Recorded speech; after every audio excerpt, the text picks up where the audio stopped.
Comedian Frank Skinner wrote recently how playing air guitar whilst listening to bands at a recent music festival made him rather self-conscious as people looked on, which in turn restricted his spirit, he says.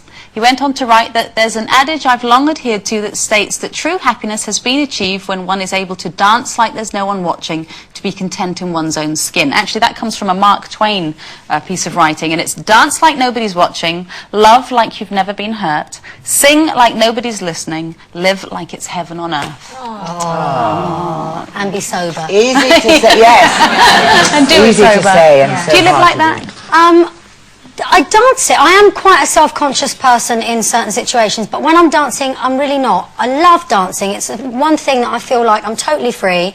And singing as well. I was at a karaoke at the weekend, and that was strangely freeing as well. I like a karaoke. Yeah, well, there were lots. There were some professional singers there as well, and you think, oh, I don't really want to get up after that one, because I might, you know, show myself up, but and I did anyway in other ways, but there were, you know, some sort of older people there who have never sung before, and my friend's mum, I said to her, how come you're not scared of it? And she said, I was, but I started to do it, and it's the most freeing thing I think I've ever done. And she's like, every weekend they're having a karaoke now. Oh, what a great idea. Yes.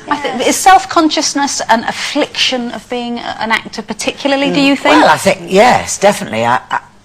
But that's slightly different again from being self-conscious about yourself. And I've always been self-conscious about everything. And you seem to me like you don't very care. Extrovert. Yeah. Well, I've battled, and I can, as an actor, I think you have to be self-conscious. You have to be, as a bit of you has to be aware all the time of what you're doing, especially on stage. Slightly different in film. But the only time I can honestly say I've never been self-conscious is when my children were little, and I was just so caught up in them. I didn't care what I looked like. I was so into them, and even now actually, because now obviously I am self-conscious again because they look at me as if to go, mother. But there are moments, it sounds really naff, but when they're all sitting around a table and I'm doshing out the mashed potato or I'm doing things for them, I completely forget myself. And that's lovely, isn't it? Really my, yeah. So motherhood is where you're... Well, I just don't think about myself. And you trust that they love you. They just love you. There's nobody to get at you, is there? Yeah, absolutely. I think another nice thing about, the few nice things about ageing are when you sort of, your self-confidence grows and you care less and less what people think about you. I think I was chronically self-conscious in my teens and 20s. Yes. But sort of after I hit sort of 35 onwards, it's got better. Well, and you get to know yourself as the years go on, don't you? You know what you like, you know how you behave in certain situations, and you get to the point where you go, well, that's just me. Actually. But it's difficult when you do what we do as well, because it's like you live two lives. Because when I'm with my family, I'm not self-conscious at all, because I trust that I'm in a safe place, that they love me, and I feel totally secure.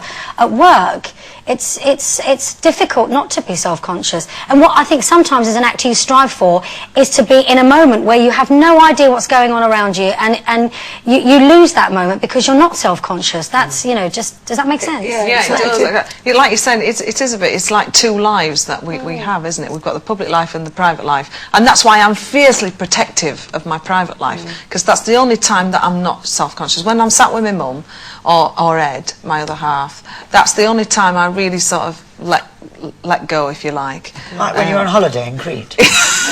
Running naked. Yeah, swimming naked in the pool. I'm never going to live that down now, she shouted me.